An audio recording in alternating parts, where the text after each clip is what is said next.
നമസ്കാരം, ക്ലാസ് റൂമിൻ്റെ ഒരു പുതിയ വീഡിയോയിലേക്ക് സ്വാഗതം. നമുക്കിന്ന് 7ാം ക്ലാസ്സിലെ ബേസിക് സയൻസിലെ ഹീറ്റ് ഇൻ എവറിഡേ ലൈഫിൻ്റെ ലെറ്റസ് സോൾവിങ് നോക്കാം. ഫസ്റ്റ് ക്വസ്റ്റ്യൻ നോക്കിയുള്ളൂ. Consider some situations in everyday life. കുറച്ച് സിറ്റുവേഷൻസ് താഴെ തന്നിട്ടുണ്ട്, അത് കൺസിഡർ ചെയ്യണം. എന്താണ് ഒന്നാമത്തെ situation? Tightly bound electric wires get sagged in summer.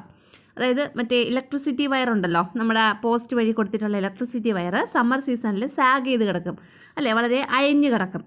അതാണ് ഒന്നാമത്തെ സിറ്റുവേഷൻ. രണ്ടാമത്തെ situation, one end of A PVC pipe is heated and the end of another pipe of the same diameter is inserted into it to join them. അതായത് ഒരു PVC pipe എടുത്തിട്ട് അതിൻ്റെ ഒരെൻഡ് നമ്മൾ ചൂടാക്കുന്നു, എന്നിട്ട് അതേ ഡയമീറ്ററുള്ള മറ്റൊരു PVC പൈപ്പ് എടുത്ത് അതിൻ്റെ അകത്തോട്ട് തിരികെ കയറ്റി അത് ജോയിൻ ചെയ്യുന്നു. ഇതാണ് രണ്ടാമത്തെ സിറ്റുവേഷൻ. ഇനി ക്വസ്റ്റ്യൻ ഇതാണ്, which property of matter with respect to heat is evident in the above two cases.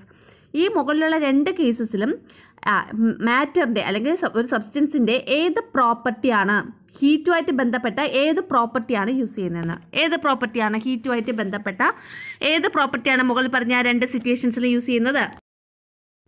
Answer, thermal expansion of solids. സോളിഡിൻ്റെ തെർമൽ എക്സ്പാൻഷൻ അല്ലേ. സോളിഡ് സബ്സ്റ്റൻസിൻ്റെ മുകളിൽ പറഞ്ഞിട്ടുള്ള ആ ഇലക്ട്രിസിറ്റി വയറും അതുപോലെ PVC പൈപ്പും രണ്ട് സോളിഡാണ് അല്ലേ, സോളിഡ് സബ്സ്റ്റൻസ് ആണ്. ആ സോളിഡ് സബ്സ്റ്റൻസിൻ്റെ തെർമൽ എക്സ്പാൻഷൻ എന്ന ഒരു പ്രോപ്പർട്ടിയാണ് നമ്മളിവിടെ യൂസ് ചെയ്യുന്നത്.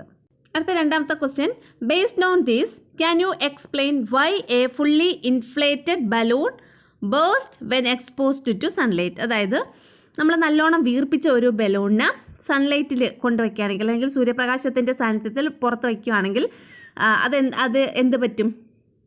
ആ ബലൂൺ ബേസ്റ്റ് ആവും അല്ലേ, അതായത് അത് പൊട്ടിപ്പോകും. അത് എന്തുകൊണ്ടാണ്? അതിനെക്കുറിച്ച് എക്സ്പ്ലെയിൻ ചെയ്യാനാണ് പറഞ്ഞിട്ടുള്ളത്. എന്താണ് answer? Air inside the balloon expands due to heat from the sunlight. സൺലൈറ്റിൽ നിന്നുള്ള ഹീറ്റ് കൊണ്ട് ബലൂണിൻ്റെ അകത്തുള്ള എയർ എന്ത് ചെയ്യുന്നു? എക്സ്പാൻഡ് ആവുന്നു. And the balloon burst. അങ്ങനെ ബലൂൺ എന്താവുന്നു? ബേസ്റ്റ് ചെയ്യുന്നു, അതായത് പൊട്ടുന്നു. മനസ്സിലായോ? അപ്പോൾ ബലൂണിൻ്റെ അകത്തുള്ള എയർ ഹീറ്റ് കാരണം എന്ത് ചെയ്യുന്നു? എക്സ്പാൻഡ് ആവുന്നു, വികസിക്കുന്നു. ഹീറ്റ് മൂലം വികസിക്കുന്നു. ഹീറ്റ് അല്ലെങ്കിൽ സൂര്യപ്രകാശത്തിൽ ഹീറ്റ് ഉണ്ടല്ലോ, ആ ഹീറ്റ് കൊള്ളുമ്പോൾ ബലൂണിൻ്റെ അകത്തുള്ള എയർ എന്ത് ചെയ്യുന്നു? എക്സ്പാൻഡ് ആവുന്നു. അങ്ങനെ അത് എക്സ്പാൻഡ് ആവുമ്പോൾ ബലൂണിൻ്റെ അകത്ത് തന്നെ നിൽക്കാൻ സ്പേസ് ഇല്ല, അപ്പോൾ അത് പൊട്ടും. അടുത്ത ക്വസ്റ്റ്യൻ നോക്കിയോളൂ. Observe the arrangement of an experiment shown the picture. ആ പിക്ചറിലൊരു എക്സ്പെരിമെൻറ്റിൻ്റെ അറേഞ്ച്മെൻ്റ് ആണ് കൊടുത്തിട്ടുള്ളത്. അത് നോക്കൂ. An injection bottle fitted with a plastic tube. ഒരു ഇഞ്ചക്ഷൻ ബോട്ടിലുണ്ട്, അത് പ്ലാസ്റ്റിക് ട്യൂബ് അതിൻ്റെ അകത്ത് ഫിറ്റ് ചെയ്ത് വെച്ചിട്ടുണ്ട്. Is placed in a beaker. എന്നിട്ട് ആ ഇഞ്ചക്ഷൻ ബോട്ടിലിന് ഒരു ബീക്കറിൽ വെച്ചേക്കാണ്, ബീക്കറിൽ പ്ലേസ് ചെയ്തിട്ടുണ്ട്. Of hot water. ബീക്കറിൽ എന്തായിരിക്കുന്നത്? ഹോട്ട് വാട്ടർ ഉള്ള ഒരു ബീക്കറിൽ വയ്ക്കുകയാണ്. The tip of this tube is inserted into the hole at the bottom of another jar filled with water. എന്നിട്ട് അതിൻ്റെ ഇപ്പുറത്തൊരു ജാർ വെച്ചിട്ടുണ്ട്. എന്നിട്ട് ആ ട്യൂബ് ഉണ്ടല്ലോ, ഒരു ട്യൂബ് അതിൽ കണക്ട് ചെയ്തിട്ടില്ല, ഒരു പ്ലാസ്റ്റിക് ട്യൂബ്. ആ പ്ലാസ്റ്റിക് ട്യൂബ് പുറത്ത് വെള്ളമായിട്ട് വെച്ചേക്കുന്ന ആ പ്ലാസ്റ്റിക് ബോട്ടിലുമായിട്ട് കണക്ട് ചെയ്തിട്ടുണ്ട്. ആ പ്ലാസ്റ്റിക് ബോട്ടിലിൻ്റെ അടിഭാഗത്ത് പുറത്ത് വെച്ചിട്ടുള്ള, അതായത് ബീക്കറിന് പുറത്ത് വെച്ചിട്ടുള്ള ഒരു പ്ലാസ്റ്റിക് ബോട്ടിലില്ലേ, അതിൻ്റെ അടിഭാഗത്താണ് ഈ ട്യൂബ് നമ്മൾ കണക്ട് ചെയ്യാനുള്ളത്. ഒന്നാമത്തെ question, what do you observe? നിങ്ങൾ എന്താണ് ഒബ്സർവ് ചെയ്തത്? അതാണ് ഒന്നാമത്തെ question. Air bubbles rises from the second jar. ആ രണ്ടാമത്തെ ജാറിൽ നിന്ന് എയർ ബബിൾസ് ഇങ്ങനെ മുകളിലേക്ക് പോകുന്നത് നമുക്ക് കാണാൻ കഴിയും. ആ പിക്ചർ നോക്കിക്കഴിഞ്ഞാൽ നമുക്ക് കാണാം. കണ്ടോ എയർ ബബിൾസ്? ആ സെക്കൻഡ് ജാറിൽ നിന്ന് എയർ ബബിൾസ് ഇങ്ങനെ പോകുന്നത് കണ്ടായിരുന്നോ? കണ്ടോ? അപ്പോൾ സെക്കൻഡ് ജാറിൽ നിന്ന് എയർ ബബിൾസ് മുകളിലേക്ക് പോകുന്നത് നമുക്ക് കാണാൻ കഴിയും. അടുത്ത രണ്ടാമത്തെ question, what inference can be drawn from this? ഇതിൽ നിന്ന് നിങ്ങൾക്ക് എന്ത് നിഗമനത്തിലാണ് എത്തിച്ചേരാൻ കഴിയുന്നത്? എന്ത് നിഗമനമാണ്? When heated the air in the jar expands. The expanded air escapes through the pipe as it needs more space to occupy. അതായത് ഹീറ്റ് ചെയ്യുന്ന സമയത്ത് ജാറിലുള്ള എയർ എന്ത് ചെയ്യുന്നു? എക്സ്പാൻഡ് ആവുന്നു. ഈ എക്സ്പാൻഡ് ചെയ്ത എയർ ഈ പൈപ്പ് വഴി എസ്കേപ്പ് ചെയ്യാൻ ശ്രമിക്കുന്നു. അപ്പോൾ അത് കാരണം എക്സ്പാൻഡ് ആവുമ്പോൾ അവയ്ക്ക് ഇരിക്കുന്നതിനെക്കാട്ടി കൂടുതൽ സ്പേസ് ആവശ്യമായിട്ട് വരും. അപ്പോൾ ആ പൈപ്പിൻ്റെ അകത്തുള്ള സ്പേസ് വേക്കൻ്റ് ആയിട്ട് കിടക്കുകയാണ്. അപ്പോൾ ആ പൈപ്പ് വഴി ഈ എയർ പോവും. ആ പൈപ്പ് വഴി പോകുന്ന എയർ എവിടെ വരും? ഇതാ ഇപ്പുറത്ത് വെച്ചിട്ടുള്ള ആ വെള്ളം നിറച്ച് വെച്ചിട്ടുള്ള ആ ജാറില്ലേ, അതിൻ്റെ അകത്ത് എത്തുന്നു. അതാണ് നമ്മളവിടെ ആ എയർ ബബിൾസ് ആയിട്ട് കാണുന്നത്. അടുത്ത question, classify and tabulate the following materials on the basis of thermal conductivity. Thermal കണ്ടക്ടിവിറ്റിയുടെ ബേസിസിൽ താഴെ പറയുന്ന ആ വസ്തുക്കളെ ക്ലാസിഫൈ ചെയ്യാൻ. ഏതൊക്കെയാണ് വസ്തുക്കൾ? Iron, paper, bakelite, copper, wood, steel, aluminium, cloth. ഇതിൽ പുവർ കണ്ടക്ടേഴ്സ് ഏതൊക്കെയാണ്? ഗുഡ് കണ്ടക്ടേഴ്സ് ഏതൊക്കെയാണ്? അങ്ങനെ ക്ലാസിഫൈ ചെയ്യണം. ഗുഡ് കണ്ടക്ടേഴ്സ് ഏതൊക്കെയാണ്? എല്ലാ മെറ്റൽസും ഗുഡ് കണ്ടക്ടർ ആണ്. അപ്പോൾ ഇവിടെയുള്ള മെറ്റൽസ് ഏതൊക്കെയാണെന്ന് നോക്കിയാൽ മതി. ഏതൊക്കെയാണ്? Iron, copper, steel, aluminium. ഇനി ബാഡ് കണ്ടക്ടേഴ്സ് ഏതൊക്കെയാണ്?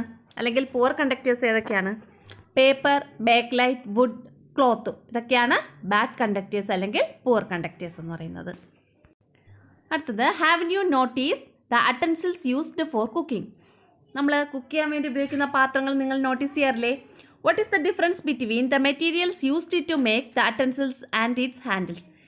നമ്മൾ ആ അറ്റൻസിൽസ് മേക്ക് ചെയ്യാനും പിന്നെ അതിൻ്റെ ഹാൻഡിൽസ് മേക്ക് ചെയ്യാനും ഉപയോഗിക്കുന്ന മെറ്റീരിയൽസ് തമ്മിലുള്ള ഡിഫറൻസ് എന്താണ്? Explain this on the basis of thermal conductivity. Thermal കണ്ടക്ടിവിറ്റിയുടെ ബേസിസിൽ ഇതിനെ എക്സ്പ്ലെയിൻ ചെയ്യാനാണ് പറഞ്ഞിട്ടുള്ളത്.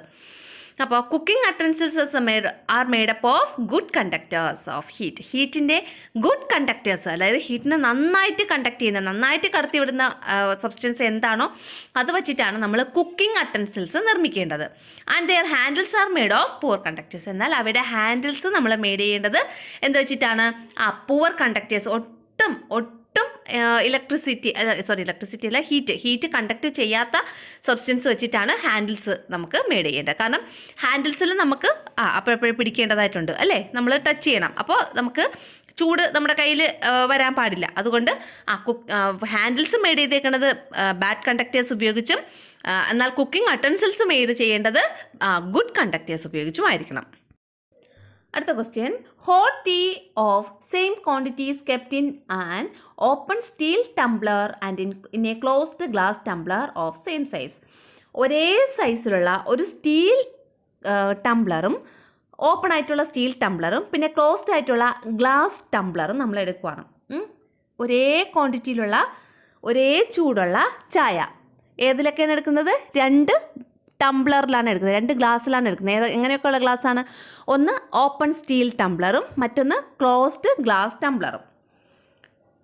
Tea in which tumbler stays hot longer. ഈ എടുത്തേക്കുന്ന ഏത് ടംബ്ലറിലുള്ള ടീ ആണ് കൂടുതൽ നേരം ചൂടായിട്ട് നിൽക്കുന്നത്? Explain your findings on the basis of heat transmission. Heat ട്രാൻസ്മിഷൻ്റെ ബേസിസിൽ അത് എക്സ്പ്ലെയിൻ ചെയ്യാനാണ് പറഞ്ഞിട്ടുള്ളത്. അപ്പോൾ നിങ്ങൾക്ക് എന്താ തോന്നുന്നത്? ഏത് ടംബ്ലറിൽ, സ്റ്റീൽ ടംബ്ലറിൽ എടുത്തതാണോ ഗ്ലാസ് ടംബ്ലറിൽ എടുത്തതാണോ കൂടുതൽ നേരം ചൂടായിട്ട് നിലനിൽക്കുന്നത്? സ്റ്റീൽ ടംബ്ലർ എന്താണ്?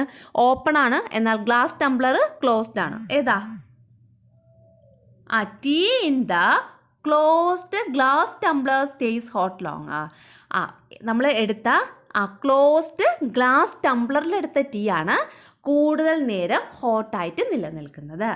Steel is a good conductor of heat. Steel എന്ന് പറയുന്നത് ഹീറ്റിൻ്റെ നല്ലൊരു കണ്ടക്ടറാണ്. So the heat is lost through conduction. അതുകൊണ്ട് ഈ സ്റ്റീലിൽ കൂടി ഹീറ്റ് ലോസ് ആവുന്നു ത്രൂ കണ്ടക്ഷൻ. കണ്ടക്ഷൻ വഴി ഈ പറയുന്ന സ്റ്റീലിൽ കൂടി ഹീറ്റ് ലോസ് ആവുന്നുണ്ട്. Since the steel tumbler is kept open, heat is also lost through convection and radiation. മാത്രമല്ല ഈ സ്റ്റീൽ ടംബ്ലർ നമ്മൾ ഓപ്പൺ ആയിട്ടാണ് വെച്ചേക്കുന്നത്, ക്ലോസ് ചെയ്തിട്ടല്ല. അപ്പോൾ ഇതിങ്ങനെ ഓപ്പൺ ആയിട്ട് വയ്ക്കുന്നത് കൊണ്ട് ഇതിൽ നിന്ന് ഹീറ്റ് കൺവെക്ഷൻ വഴിയും റേഡിയേഷൻ വഴിയും ലോസ് ആവുന്നു. മനസ്സിലായോ? ഇനി ഗ്ലാസിൻ്റെ കാര്യം പറയാം. Glass is a poor conductor of heat. ഗ്ലാസ് പൊതുവെ ഹീറ്റിൻ്റെ വളരെ പുവർ ആയിട്ടുള്ളൊരു കണ്ടക്ടറാണ്. So there is less heat loss by conduction. അതുകൊണ്ട് കണ്ടക്ഷൻ വഴിയുള്ള അതിൽ കൂടിയുള്ള ഹീറ്റിൻ്റെ ലോസ് കുറവാണ്. സിൻസ് ഇറ്റ് ഈസ് ക്ലോസ്ഡ്, പിന്നെ ഇത് ക്ലോസ്ഡ് ആണ്. ക്ലോസ്ഡ് ആയതുകൊണ്ട് there is a less heat loss through the convection and radiation. അതുകൊണ്ട് ഈ പറയുന്ന കൺവെക്ഷൻ വഴിയും റേഡിയേഷൻ വഴിയുമുള്ള ഹീറ്റ് ലോസും വളരെ വളരെ കുറവായിരിക്കും. അത് ക്ലോസ്ഡ് ഗ്ലാസ് ടംബ്ലർ ആയതുകൊണ്ട്. മനസ്സിലായോ ഇത്രയും കാര്യങ്ങൾ? അപ്പോൾ ഇത്രയാണ് നമ്മുടെ ലെറ്റസ് എസ് സോൾവിങ്ങിൽ ഉണ്ടായിരുന്നത്. ഇത് വായിച്ചാൽ പെട്ടെന്ന് കിട്ടാവുന്നതേ ഉള്ളൂ കേട്ടോ. ഭയങ്കര ഇച്ചിരി 2-3 സെൻറ്റൻസ് അധികം ഉണ്ടെന്നേ ഉള്ളൂ. പക്ഷേ വായിച്ചാൽ നമുക്ക് എളുപ്പത്തിന് കിട്ടും. മനസ്സിലാക്കി പഠിച്ചാൽ മതി. കണ്ടക്ഷൻ എന്താണ്, കൺവെക്ഷൻ എന്താണ്, റേഡിയേഷൻ എന്താണ് എന്നതിനെക്കുറിച്ചൊരു ഐഡിയ ഉണ്ടെങ്കിൽ നമുക്കിത് കറക്റ്റായിട്ട് മനസ്സിലാവും. ഇതിൻ്റെ ഫുൾ ഡീറ്റെയിൽഡ് നോട്ട്സ് നമ്മൾ അപ്ലോഡ് ചെയ്തിട്ടുണ്ട്.